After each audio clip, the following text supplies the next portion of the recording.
Welcome back, everyone. We're diving into a story today that is really unsettling.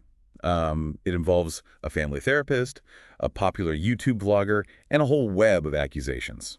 Yeah, it's a case that I think really shows how important critical thinking is, especially these days when information and misinformation spreads so quickly online. Right? We're talking about Jodi Hildebrandt and her company connections, which is now at the center of a child abuse scandal. And it involves Ruby Frank, the mom from the Eight Passengers YouTube channel. Yeah, and the accusations are really awful. There are claims about severe malnourishment, kids being tied up with rope, and wounds being treated with things like duct tape and a cayenne pepper and honey mixture. It's just horrifying. And this isn't just about the alleged abuse, right? It's also about how people can be drawn to seemingly simple solutions for really complex problems, the power of these belief systems, and the dangers of just giving up our critical thinking to charismatic figures who say they have all the answers. Absolutely, and we're going to be looking at a lot of different sources today, including court documents, news reports, and even personal accounts from people who've been affected by Jodi Hildebrandt and connections. Our goal is to help you understand what's really going on in this case and to give you the tools to spot and resist manipulation in your own lives. One of the things that has really stood out to me in all of this is how different Jodi's early work is from what she's teaching now. Back in 2001, she wrote her master's thesis on the sexuality of Mormon women, and she was exploring how their experiences were shaped by religion and culture. It's an interesting place to start, for sure.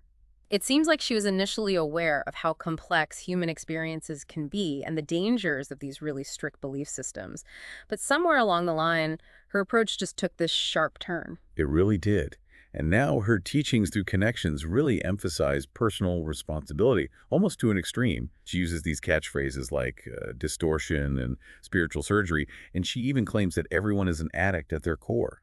You know, when you present these concepts in a certain way, they can be really appealing. People want to improve themselves, and they want to feel in control, especially when the world feels so chaotic.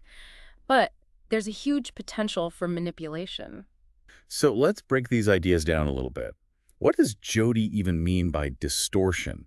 And what is this spiritual surgery she claims to perform? Well, based on what we've seen, distortion seems to mean any thought, feeling, or behavior that doesn't fit into Jodi's worldview. Basically, it's a way to make any experience that doesn't line up with her teachings seem like it's wrong or unhealthy. So if you disagree with her, you're distorted. Exactly. And that's where this whole spiritual surgery thing comes in. It's presented as this process of getting rid of these distortions through intense self-examination, confessing your wrongs, and strictly following Jodi's principles. And this idea that everyone's an addict, no matter if they struggle with substance abuse or not, that's a pretty big claim. It is, and it can be really harmful. When you label everyone as an addict, you make them feel like they're all flawed, like they need her to fix them. It's a powerful way to control people because she's the only one with the so-called cure. It's like she's creating the system where she's the only one who can offer redemption. Exactly. And that's something you see a lot in groups that manipulate people. They make you dependent on the leader and their teachings. And shame seems to be a big part of her methods, too. Some former clients have talked about being publicly humiliated for things they supposedly did wrong and being forced to confess to things they didn't even do. Shame is a very powerful tool for manipulation. It can make someone feel worthless, and that makes them easier to control. It also creates this atmosphere of fear where people are afraid to speak up or challenge the leader because they're afraid of being humiliated even more. And then you have these awful allegations of abuse involving Ruby Frank's children. The details in the affidavit for the search warrant are really disturbing. There's evidence of severe malnourishment, deep cuts from being tied up, and the use of duct tape and that cayenne pepper honey mixture on wounds. It's really serious, and it makes you wonder how much Jodi's teachings might have influenced what happened. Was Ruby knowingly involved? Was she also being manipulated? It's a complicated question, and we'll definitely explore it more as we continue. One thing that jumps out at me is how Jodi uses language to manipulate and control people. She takes ordinary psychological concepts like personal responsibility and twists them to mean something completely different. Yeah, she's created her own vocabulary, almost like a code that only her inner circle can understand. This kind of language makes people feel like they're part of something special, something that sets them apart from all the distorted people out there. And that sense of belonging, of being in this elite group, can be really attractive. It's one of the main reasons why people get pulled into these kinds of groups. They want connection, meaning a sense of purpose, And Jodi seems to have been especially good at targeting vulnerable women, especially moms, who are already juggling a lot, family, work, and their own dreams. Right. Mothers are often the emotional center of their families. So by taking advantage of their vulnerabilities, Jodi could control entire households. It's a pattern we see in other cult cases, where the leader goes after people who have influence so they can spread their control even wider. And we can't forget about the money.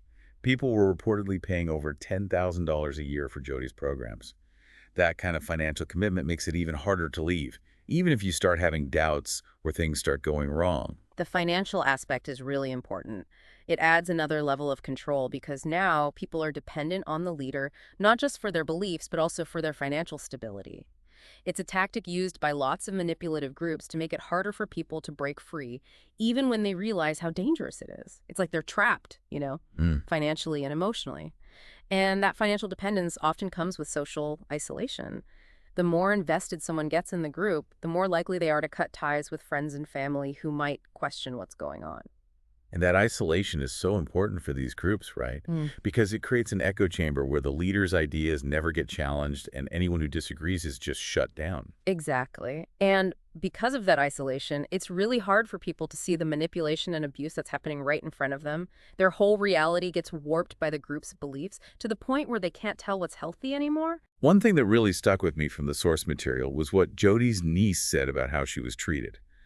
She talked about being emotionally abused and manipulated, forced to sleep outside in the snow, write down all her sins, and beg for forgiveness. Yeah, her story is so important because it gives us a real look at what it was like to live under Jodi's control every day.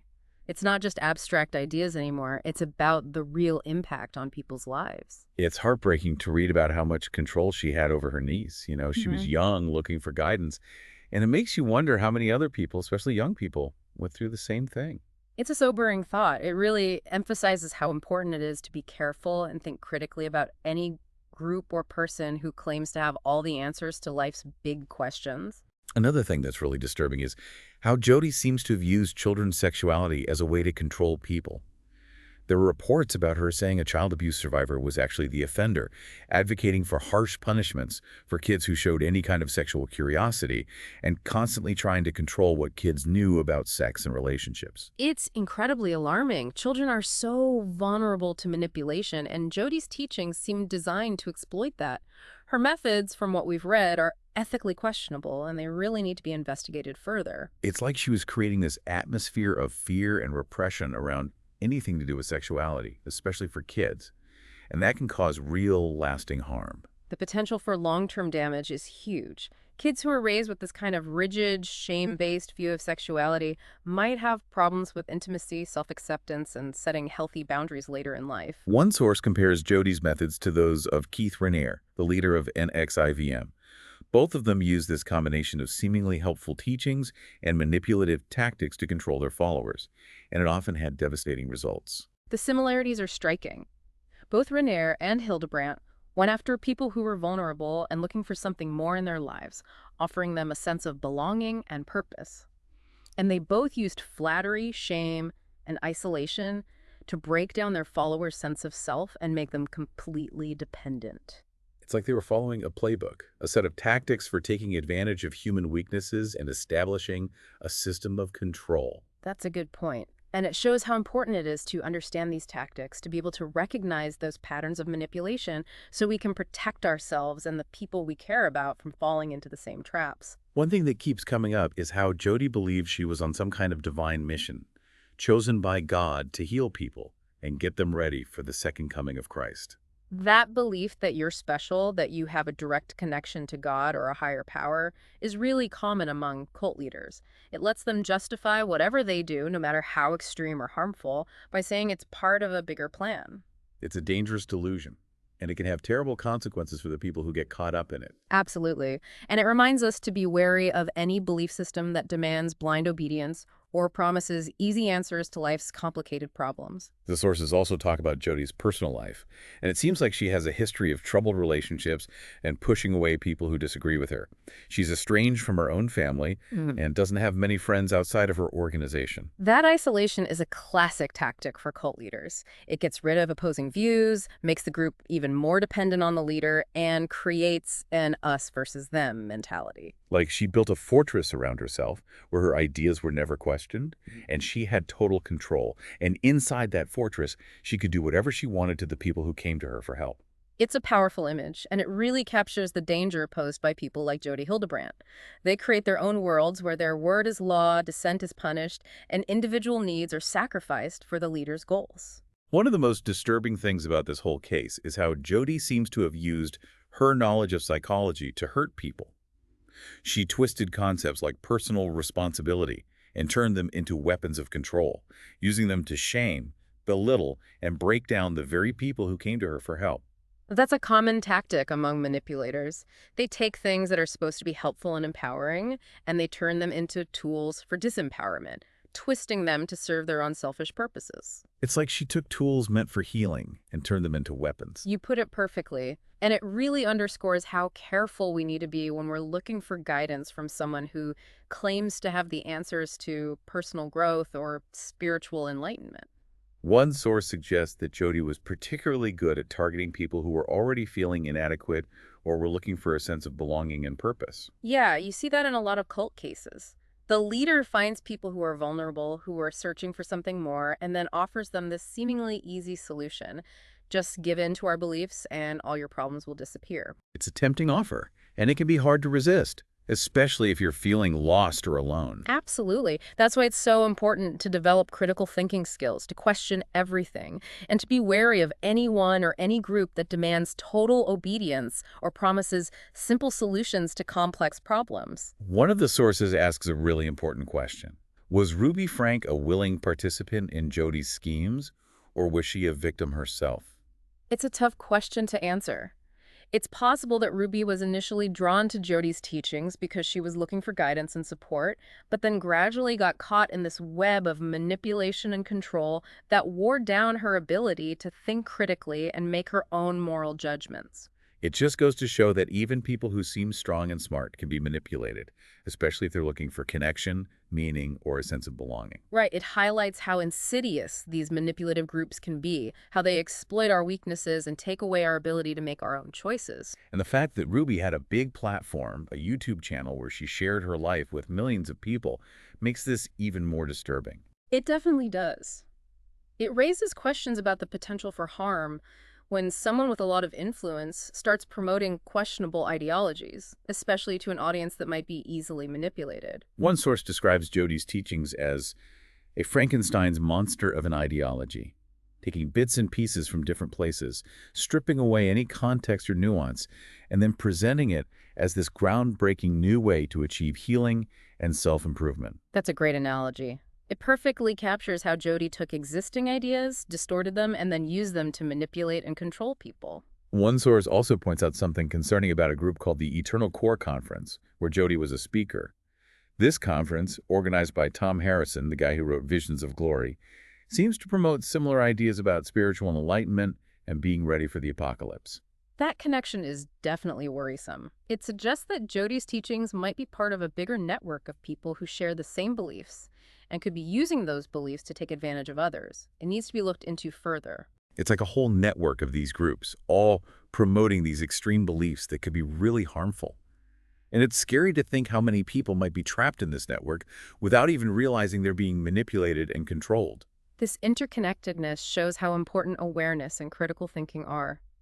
We have to be careful about groups that offer simplistic solutions to complex problems, especially if those solutions require absolute obedience and loyalty. There's this disturbing incident mentioned in the source material where Ruby Frank, while talking about connections, casually mentions using medical gauze on kids' wounds as a punishment. This detail, which also comes up in the child abuse allegations against Ruby and Jodi, raises serious concerns about abuse being normalized within this group. It's a very troubling incident. It suggests that abusive practices might have been considered normal and even encouraged within connections, disguised as discipline or therapy. It's like they were becoming numb to the harm they were causing, justifying it as tough love or necessary intervention. That kind of desensitization is dangerous. It allows abuse to continue without anyone stopping it, and often the victims themselves believe they deserve to be mistreated. And it makes it harder for people outside the group to recognize what's happening and step in. It's really disturbing when you think about how Jodi used her understanding of psychology to manipulate and hurt people. I mean, the source material talks about how she twisted concepts like personal responsibility, turning them into tools for control. It's awful. It's like she took what was supposed to be helpful and turned it into something harmful, using it to shame people and keep them under her thumb. Exactly, and that's why it's so important to be aware of these manipulative tactics. Therapy should be about empowering people, not controlling them. One of the forces brought up a point that really struck me. They compared Jodi to Lori Vallow and Chad Daybell, highlighting how even with all the attention those cases got, we still haven't figured out how to protect vulnerable people from this kind of exploitation. It's a wake-up call, for sure. It shows that the systems we have in place to protect people often fail, and we need to do better. This case should be a catalyst for real change. This whole Jodi Hildebrandt case is so complex and disturbing. It makes you question everything, you know? Yeah. It makes you wonder about how someone can be so manipulative and how people can fall under their spell so easily. It's a reminder that we all need to be more aware, more critical of the information we consume, and more protective of our own well-being and the well-being of the people we care about. So what can we do? I mean, where do we go from here? I think the first step is education. The more we understand about manipulation tactics, the better equipped we are to recognize them and protect ourselves. We also need to support organizations and initiatives that are working to prevent this kind of exploitation and to help survivors. You've been listening to The Deep Dive.